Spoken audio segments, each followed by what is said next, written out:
54ാമത് രാജ്യാന്തര ചലച്ചിത്രമേളയ്ക്ക് ഗോവയിൽ തുടക്കമായി. ബംബോളിം ശ്യാമപ്രസാദ് മുഖർജി ഇൻഡോർ സ്റ്റേഡിയത്തിൽ കേന്ദ്ര വാർത്താ വിതരണ പ്രക്ഷേപണ മന്ത്രി അനുരാഗ് സിംഗ് ഠാക്കൂർ മേള ഉദ്ഘാടനം ചെയ്തു.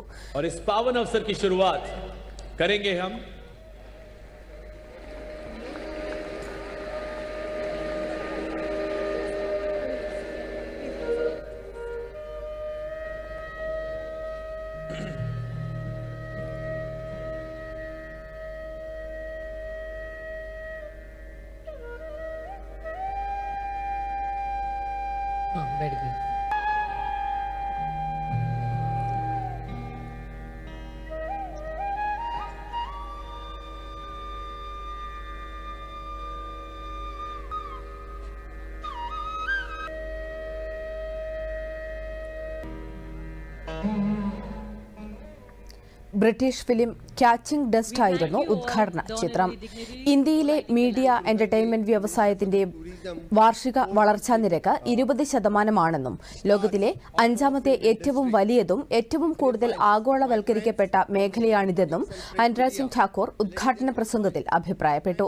ഈ വർഷം 105 രാജ്യങ്ങളിൽ നിന്നായി 2926 എൻട്രികളാണ് ലഭിച്ചത്. ഇത് കഴിഞ്ഞ വർഷത്തിനേക്കാൾ 3 ഇരട്ടിയാണെന്നും കേന്ദ്രമന്ത്രി പറഞ്ഞു. 13 വേൾഡ് പ്രീമിയറുകൾ, 18 ഇന്റർനാഷണൽ പ്രീമിയറുകൾ, 62 ഏഷ്യ പ്രീമിയറുകൾ, 89 ഇന്ത്യ പ്രീമിയറുകൾ ഈ മേളയിൽ പ്രദർശിപ്പിക്കും. ഈ വർഷം മുതൽ OTT സീരീസുകൾക്കും ഫിലിമുകൾക്കും അവാർഡ് നൽകും. മികച്ച വെബ് സീരീസിനായി 15 OTT പ്ലാറ്റ്ഫോമുകളിൽ നിന്നായി 10 ഭാഷകളിൽ 32 എൻട്രികൾ ലഭിച്ചിട്ടുണ്ടെന്നും അനുരാഗ് സിംഗ് ഠാക്കൂർ അറിയിച്ചു. കേന്ദ്ര വാർത്താവിതരണ പ്രക്ഷേപണ സഹമന്ത്രി എൽ മുരുകൻ, ഗോവ മുഖ്യമന്ത്രി പ്രമോദ് സാവന്ത് തുടങ്ങി പ്രമുഖ വ്യക്തികൾ ഉദ്ഘാടന ചടങ്ങിന് സാക്ഷ്യം വഹിച്ചു. IFFIയുടെ ഭാഗമായി സംഘടിപ്പിക്കുന്ന ഫിലിം ബസാർ അനുരാഗ് സിംഗ് ഠാക്കൂർ ഉദ്ഘാടനം ചെയ്തു.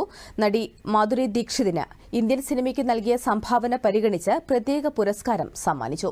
ഈ മാസം 28-ന് നടക്കുന്ന സമാപന സമ്മേളനത്തിൽ ഹോളിവുഡ് നടനും നിർമ്മാതാവുമായ മൈക്കൽ ഡഗ്ലിന് Satyajit Ray lifetime achievement award സമ്മാനിക്കും.